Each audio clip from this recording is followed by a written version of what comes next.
Hello friends, कैसे हो आप सब।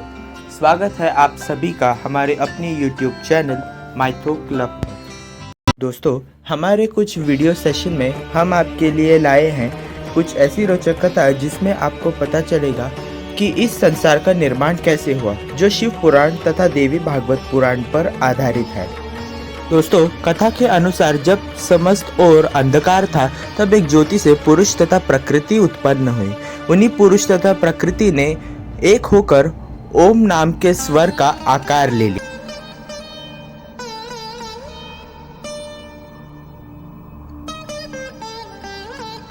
तथा उसी स्वरूप ने पंचानन महादेव तथा आदिशक्ति भैरवी का रूप ले लिया। माता भैरवी ये रूप 10 महाविद्याओं में से एक है तथा माता काली का रूप माना जाता है, जो आदिशक्ति ने सर्वप्रथम धारण किया था। संसार में अपने सर्वप्रथम भैरवी रूप में जब माता ने अपने महादेव को देखा, तब वे उनसे प्रेम विभोर हो गई तथा उन्होंने एक शांत अष्टभुजा स्वरूप धारण किया, जिसे हम माता अंबिका के स्वरूप में जानते हैं। अपने ही अर्धांग से प्रेम होने के पश्चात देवी आदिशक्ति शांत अंबिका रूप में प्रकट हुई। वे दोनों एक दूसरे को अनेकों वर्षों तक देखते रहे। अनेकों वर्षों पश्चात उन्होंने ओम स्वर की उत्पत्ति की। ओम स्वर के उच्चारण निर्मिति के पश्चात उन दोनों ने भाषा का निर्माण करके एक दूसरे से संवाद करना प्रारंभ कर दिया। उन दोनों के संवाद में कुछ ऐसे बातों का विस्तार हुआ जो अत्यंत गोपनीय मानी जाती है। देवी ने महादेव से प्रेम तथा इस संसार का अर्थ पूछा। देवी द्वारा पूछे जाने वाले प्रश्न का महादेव ने निदान किया तथा देवी को मोह, माया तथा अन्य गुण ज्ञान से परिचित कराया।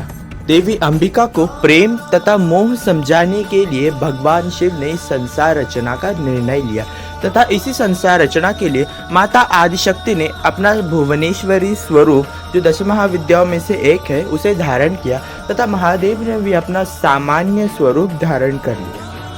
आदिशक्ति तथा शिव ने अपने इन स्वरूपों में एक अनोखा नृत्य आरंभ किया, जिसे लस्सी तांडव कहा जाता है।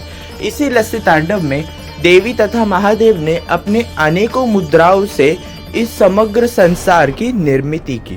अर्थात आज वो स्थान जहाँ केवल अंधकार था, वही अपने लस्सी तांडव से आदिशक्ति तथा महादेव ने इस समग्र संसार को रंग से तथा वस्तुओं से भर दिया था। अपने तांडव नृत्य से दोनों ने शारीरिक रूप से नदी, वृक्ष, हवा तथा अन्य जीवों का निर्माण किया। अपनी उत्पत्ति को पूर्ण होते हुए संपन्न करने के पश्चात महादेव ने अपना शिव स्वरूप तथा देवी आदिशक्ति, जो भुवनेश्वरी स्वरूप में थी, उन्होंने पुनः अपना अंबिका स्वरूप धारण कर लिया। उत्पत्ति का कार्य पूर्ण होने के पश्चात ही आदिशक्ति तथा महादेव समुद्र के किनारे एकजुट हो गए तथा उन्होंने दोनों से एक शक्ति उत्पन्न की तथा उस शक्ति पुंज को समुद्र में बहा दिया। समय पश्चात उस शक्ति पुंज ने एक आकार ले लिया, जिसमें एक वट के पत्र पर एक छोटा कृष्ण रंग का बालक, जिसके एक हाथ में माखन तथा एक हाथ में बांसुरी थी। बालक का आकार एक मनुष्य की उंगली जितना ही था, किंतु इतने घनघोर बहने वाले समुद्र में वो बालक उस वट के पत्र पर इतनी शान से जा रहा था, मानो कुछ उसे हो ही नहीं रहा हो। कुछ दिनों पश्चात बहते बहते जब वो बालक क्षीर सागर में पहुंच गया, तब उसने वहां एक बड़ा आकार धारण किया। उस बालक ने अब एक मनुष्य का आकार धारण किया था, जो चतुर्भुजी था, और वही भगवान विष्णु थे। जी हाँ दोस्तों, यही भगवान विष्णु थे, जिनके नाभि से एक कमल पुष्प निकला और उसी कमल पुष्प से ब्रह्मदेव निकले। तो ऐसे उत्पन्न हुए नारायण और ब्रह्मदेव। दोस्तों, भगवान विष्णु के उदर से उत्पन्न हुए ब्रह्मदेव, वे दोनों अनेकों वर्षों तक ध्यान अवस्था में थे। कुछ वर्षों पश्चात जब उन दोनों ने अपने नेत्र खोले, तब वे दोनों एक दूसरे की ओर देखने लगे तथा दोनों भी आश्चर्य में पड़ गए कि किसने इस संसार का निर्माण किया तथा वो कौन है जिन्होंने इन दोनों का भी निर्माण किया।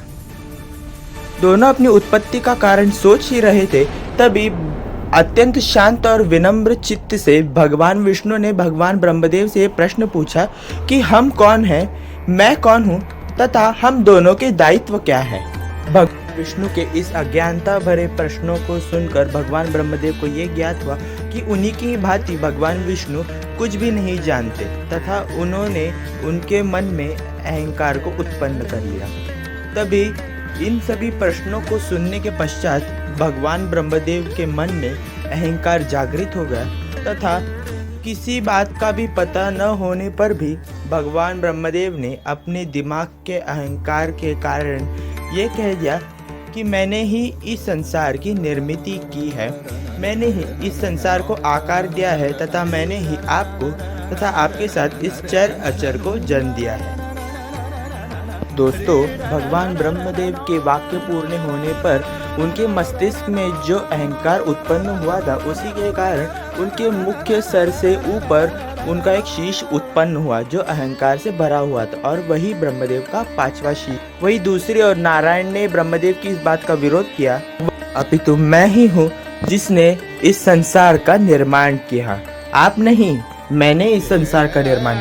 अनेकों वर्षों तक इन दोनों के बीच इसी प्रकार वाद विवाद चलता रहा, किंतु एक दिन उनके वाद विवाद के समय अचानक उन दोनों के समक्ष एक भयानक विस्फोट हो गया। वो विस्फोट इतना भयानक था जिसे देखकर वे दोनों एक समय में अत्यंत भय से ग्रसित हो गए। आखिर क्या था वो विस्फोट? क्या ऐसा कारण था जिसके लिए वो विस्फोट हुआ और फिर इस विस्फोट से भगवान विष्णु तथा भगवान ब्रह्मदेव पर क्या परिणाम पड़ा, ये हम आपको बताएंगे हमारे अगले वीडियो तक। हम जल्द ही आपके लिए इस सीरीज़ का आगे क्या हुआ इसका वीडियो जल्दी आपके लिए लेकर आएंगे। तब तक के लिए हमारे साथ बने रहें। वीडियो अगर पसंद आया हो तो इसे लाइक कीजिए और हमारे चैनल को सब्सक्राइब भी कीजिए।